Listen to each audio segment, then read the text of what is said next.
Welcome once again to another edition of Shelf Life Book Reviews Online. As always, I do thank you for taking the time to watch my videos, which I hope you will find informative when you come to decide which books you wish to purchase. And this time out, I have a classic one. This is Overkill by Sandra Brown. It's published by Grand Central Publishing, and it retails for $37. There are a handful of authors who I would put in the category of releasing books that are impossible to put down. This is not the first Sandra Brown book that I've read that I could not stop reading. I had to stop reading because I had to eat and then I had to go to bed, but if I didn't have to do those two things, I would have been reading nonstop from first page to last. Sandra Brown, she's written close to 30 books now, and she's had a ton of bestsellers. And she really knows how to write a book with great characters, great plot, great action, and sometimes books with a moral story as too. This book revolves around a former NFL football star called Zach Bridger.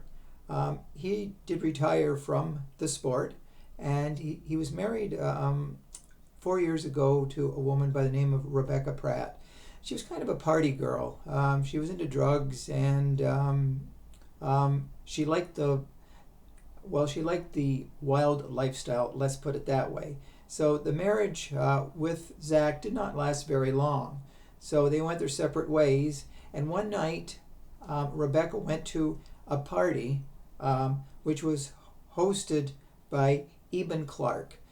He was a privileged rich kid of a very, very rich and powerful billionaire father. And he had a party at his house, and he had two of his close friends, Kel and Theo, there. So Rebecca went to the party because she liked to go to parties.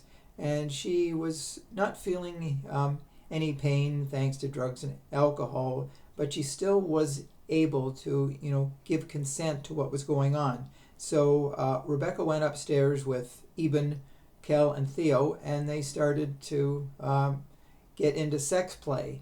Now, it got to a stage where Eben wanted to go beyond the normal just sex play, and he wanted to put some choking into it, which Rebecca said, okay.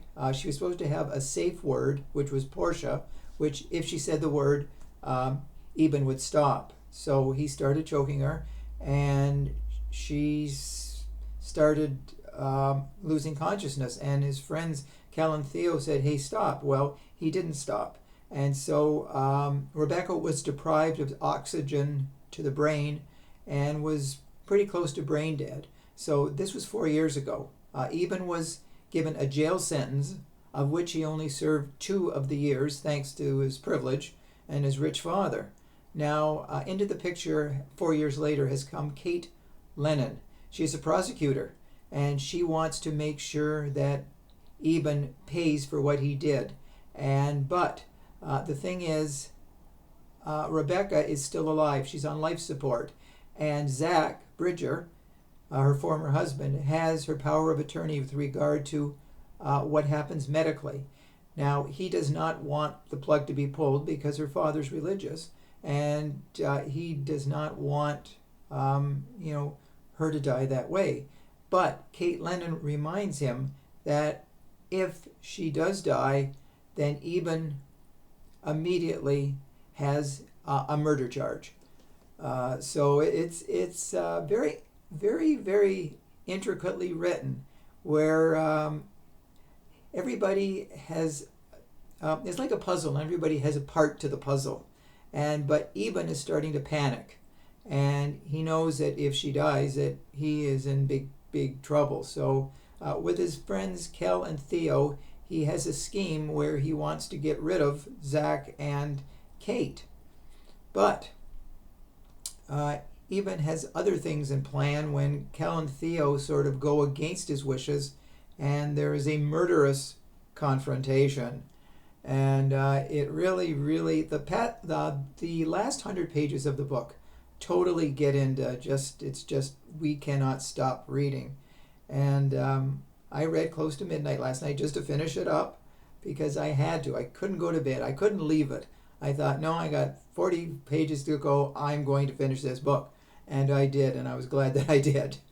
But let's just say once you start reading, you will be hooked from the first sentence to the last, because it has a great story and a great, moral story too, as you know, the right to life, when to pull the plug, should we pull the plug, and who benefits and who suffers if such a thing happens. So Overkill is definitely one overkill of a fiction book, because it is Sandra Brown at her best. And I've never seen Sandra Brown at her worst. So all her books are bestsellers, and for good reason. So that is the book I wanted to draw to your attention today. Hopefully you will agree with me, and if you do purchase the book, you will let me know what you thought of it. So until we meet again, and we will very soon with another great read, stay safe and stay sane. And I will see you at the bookstore. And thanks again for watching. Bye for now.